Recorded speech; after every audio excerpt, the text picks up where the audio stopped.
RS-232 is a common way for devices to talk to each other by sending data one bit at a time through wires. It uses a special connector with pins, each having a specific job. Understanding the RS-232 pinout means knowing what each pin does so devices can communicate properly.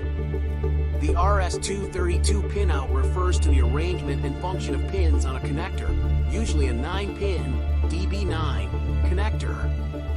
Each pin carries a signal that helps devices send and receive data or control the communication process. Think of RS-232 like a conversation between two people on a walkie-talkie. Each pin is like a different channel or button that helps them talk, listen, or signal readiness.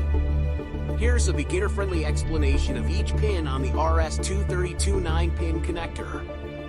Pin 1 is called Data Carrier Detect, DCD. It tells the device if a connection is active, similar to a phone line ringing. Pin 2 is Receive Data, RxD, which receives data from the other device, like listening to the other person. Pin 3 is Transmit Data, TXD, which sends data to the other device, similar to speaking into the walkie-talkie. Pin 4 is Data Terminal Ready, DTR, which signals that the device is ready to communicate, like pressing a ready button. Pin 5 is Signal Ground, GND, the common ground for all signals and the reference point, like the ground or floor everyone stands on. Pin 6 is Data Set Ready, DSR, which confirms the other device is ready to communicate, like the other person saying I'm ready. Pin 7 is Request to Send, RTS, which asks permission to send data, similar to asking can I talk now. Pin 8 is Clear to Send, CTS, which gives permission to send data, like saying go ahead, I'm listening. Finally, Pin 9 is Ring Indicator, RI, which alerts when a call or signal is incoming, like a phone ringing alert. Imagine two kids using walkie-talkies. One kid wants to talk, which is the TXD pin 3. The other kid listens, which is the RxD pin 2. Before talking, the first kid asks if it's okay to speak, which is the RTS pin 7. The listener says, yes, go ahead, which is the CTS pin 8. Both kids have a shared understanding of when they are ready, represented by the DTR and DSR pins 4 and 6.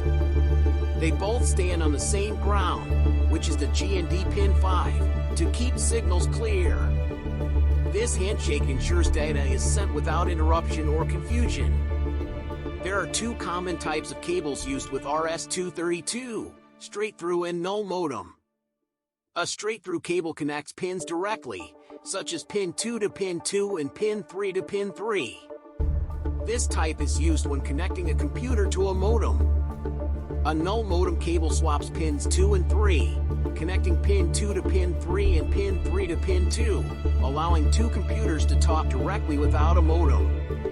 Pinout matters because if you connect the wrong pins, it's like both kids trying to talk at the same time or both listening silently, no communication happens.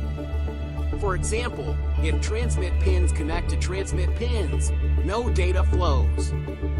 In summary, RS-232 uses 9 pins to manage data and control signals between devices.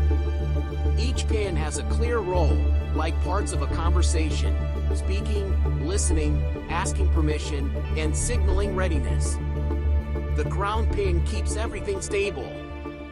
Using the right cable and understanding pin functions ensures devices communicate smoothly.